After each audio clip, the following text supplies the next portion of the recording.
Texas unveils its new border area ranch. Got a 1,400-acre ranch.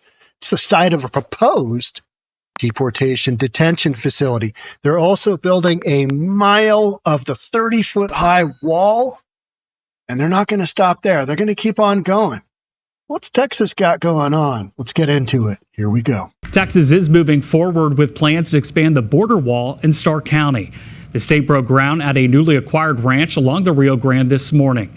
The goal is to build a mile-long wall in the next week and then to complete the rest of the area in the next 3 weeks. In total, the state acquired more than 1,400 acres, but this land won't just be a border wall. The state land commissioner planning to offer up the land to build a deportation facility. We are completely united with President Trump to rid our country of illegal, violent criminals. As many of you are aware, I have extended an offer to President Trump and incoming Border Czar Tom Homan to use this 1,400-acre property to construct a facility for the processing, detention, and coordination efforts of what will be the largest deportation of violent criminals in our nation's history. Notice how she says violent criminals. That's what we're focusing on. Now, the left is going to say, you're just indiscriminately, deporting everybody. Well, violent criminals and those who don't qualify anyway, which is somewhere between 75% and 90% of the people that have come into the country illegally, don't qualify for political asylum. So 1,400 acres, that is a big, big facility. Whether or not the federal government will take up, the Trump administration will take them up on that offer, who knows? Who knows? But Texas is doing what it can to not only protect its southern border, but the United States southern border at the same time, right? Here we go. The Texas Land Commissioner says she's not stopping with this piece of property, and the state is working to acquire more border land for future deportation facilities.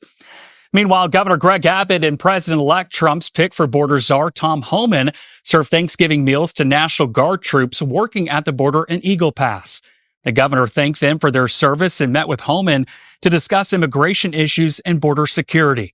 Homan spoke about mass deportations, making the claim that 9 out of 10 asylum seekers will end up with an order for removal by a federal judge. We're not waiting till January. We're already talking. We're already planning. We're going to put a plan in place and secure this nation at the highest level it's ever seen. We're going to finish Trump's work.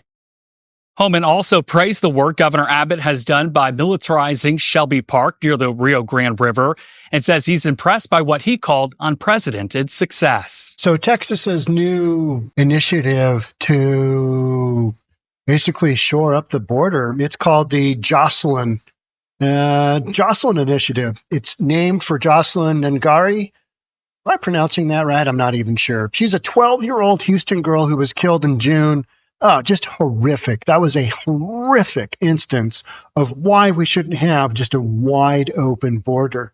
2 Venezuelan immigrants who were in the country illegally have been charged with murder and sexual assault. That was a particularly just brutal case. So they're naming that after her. They're building the wall in this section where they've got a new 1,400-acre parcel that is proposed. The state of Texas is saying, hey, you need some help. We're your guys. We're going to go ahead and help you. Notice California isn't offering any help. Arizona isn't offering any help. Nevada isn't offering any help. No, none of that going on. Texas stepping up to the plate big time. We will continue to fight to ensure that our state remains a beacon of hope, justice, and dignity for all who call Texas home. Remember when Greg Abbott he was in one lawsuit after another with Joe Biden? He's got floating barricades in the middle of the Rio Grande. Then he had razor wire, and Biden administration was just basically fighting him tooth and nail. And then all of a sudden, in like quarter 4 of 2023, the tide turned on the narrative, which is, hey, open border is great, to all of a sudden, American public is somewhat concerned about the open border. We need to really ratchet down that open border and get things going. And then all of a sudden, the border czar, Kamala Harris, she went down this road of, we need a secure border. When, she was vice president to the president, who basically just opened it up with 94 executive actions and, getting rid of the Remain in Mexico, doing the parole. I mean, all of that stuff just, opened up that southern border. And then all of a sudden, because of politics, because all of a sudden the United States went, this isn't really working out all that well the way we thought it would. You just got a bunch of big blue cities who virtue signal, we're a sanctuary city, it's going to be great, until it wasn't, until they realized, until they penciled the numbers on how much it was going to cost to house, feed, provide medical, whole thing to illegals who aren't generating income to pay for the hundreds and hundreds of millions, the billions of dollars being spent to bring them into the country. And, we talked just earlier about how 75 to 90% of the folks that are coming into the country don't actually qualify for asylum. So it's those folks that I think Trump's going to go after, along with convicted felons that shouldn't be in the country in the first place. I mean, this isn't rocket science, right? It's not that hard to figure out. You just got to do it. So Texas is just gung-ho to get all this going. Hey, here's 1,400-acre ranch. We'll help you build that facility where we can house. I mean, you could house a lot of people in 1,400 acres. They were talking about Eagle Pass. Greg Abbott met with Homan, the new Border Czar, at Eagle Pass. They were doing Thanksgiving dinner. And back in fourth quarter of 2023, when 302,000 illegals came across the southern border in just December alone, you saw images, you saw pictures of them being out in the fields where there are just thousands of them lined up in these lines, right? So you got 1,400-acre ranch. That's a big complex. That could really, really go a long ways to kind of getting this thing rolling. But, Bureau of Land Management, or whatever it's called in Texas, they've literally got, millions and millions of acres of land that could be used towards this. But it needs to be strategically placed, right? It needs to be somewhere there on the border, near the wall, that kind of thing. And that's why I think they're going through what they are right now. Buckingham, she's the former state senator who now manages the state land, said that her agency bought the ranch after the previous owner refused to let the state build its border wall on the property. No, you can't do that here. It's surprising how many people in Texas have gone down that road. You know what I mean? Buckingham criticized the former landowner Tuesday, saying her decision to block the border wall contributed to drug trafficking and illegal crossings into Texas. I mean, that's a known quantity. When the cartel is pushing people across the border and they're trying to go on private land, why do you think they're doing that? Why do you think they're no longer going into Eagle Pass? Not that hard to figure out, is it? No. Because they want to get people in here and they don't want to get caught. And they know if they get busted in Eagle Pass, by Texas National Guard or whatever, entity that catches them, they might end up in front of a Texas judge. They might actually get deported. They're not going to get a welcome mat along with a Uber ride to their nearest migrant facility. It's just not going to happen because Texas isn't playing ball the way that these other ridiculous big cities are. Andrea Kate Sheeran, who sold the ranch to the state, declined to comment when reached via text via text message Tuesday morning. You have a comment on this? No. But I wonder how much she sold it for. It was $3.82 million. So 1,400 acres, $3.82 million. All right, that's a lot of acreage. 1,000 acres is a lot. 1,400 acres. About a dozen Texas House lawmakers, including other people, joined Buckingham at the news conference. These were kind of two major big deals going on. Homan meeting with Abbott at Eagle Pass, and then also this section of wall, a mile-and-a-half section of wall. It's a mile inland from the Rio Grande, but it's meant as additional deterrent. Is expected to be finished in the next week as part of Operation Lonestar. So they're putting this huge rush on all of this work in the hopes that Trump takes them up on their offer. Trump's incoming Border Czar Tom Homan said on Laura Ingram's Fox News show last week that the administration absolutely will use the ranch for detention facilities. All right, we'll see if that happens. He did not specify whether facilities to process migrants would be permanent or temporary, such as tents. I bet you it's a combination. I bet you they put up some of those the like army tents that are quasi-permanent.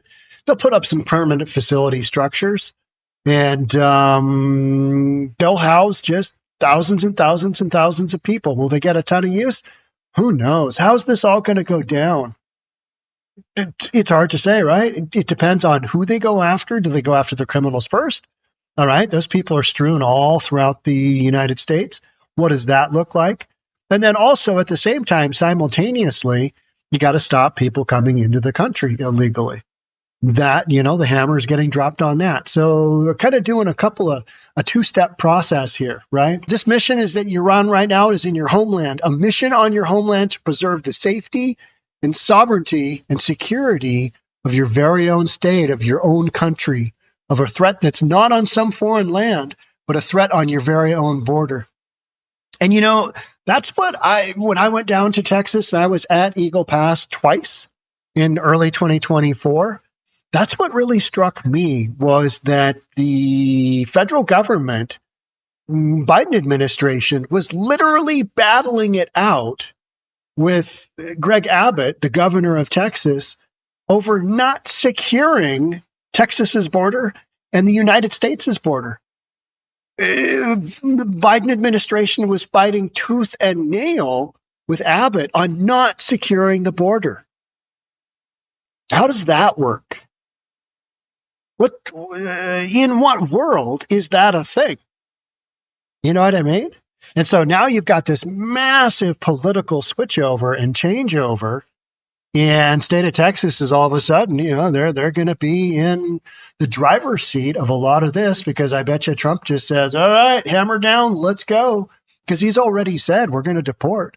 And if you follow closely, if you listen closely to what they're saying, meaning the government and officials who are going to be working on this deportation project, they continuously state, we're going to get rid of the illegal convicted felons, those involved in crime. They're going after the convicts first. They just are. So this whole notion of, will they be separating families? Hey, let's wait till we get there. But you've literally got millions and millions and millions of people in the country that won't have, a judge won't grant them political asylum based on their specific circumstances. So many of these people should not be in the country, whether they're, escaping persecution or not. They're just not eligible for political asylum. So those people are going to have to be deported. But under the Biden administration, that's not the game that was being played. They hid out in all these big sanctuary cities because they could, because they knew they wouldn't get deported. So why wouldn't you hang out there?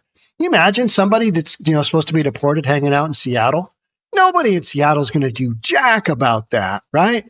They're actually going to protect them. And that's what you've had happen. And you're having this coalition of governors, Gruesome Newsom being one of them, of these states with these big sanctuary cities. Like you've got Illinois, you've got California, you've got, the list goes on of your typical bleeding heart liberals who want to say, oh, we're not going to cooperate with ICE. Our law enforcement is. What are you doing? Didn't you just hear at the beginning of this article that this initiative is after a 12-year-old girl who was raped and murdered by illegals? That's who they're going after. And if you're not willing to help deport those kind of people, like Tom Homan says, get out of the way. That's fair. That's fair. I'm totally down with that. All right. That's it for me on this one. Thanks so much for being here. I'll catch up with you in the next one. Bye for now.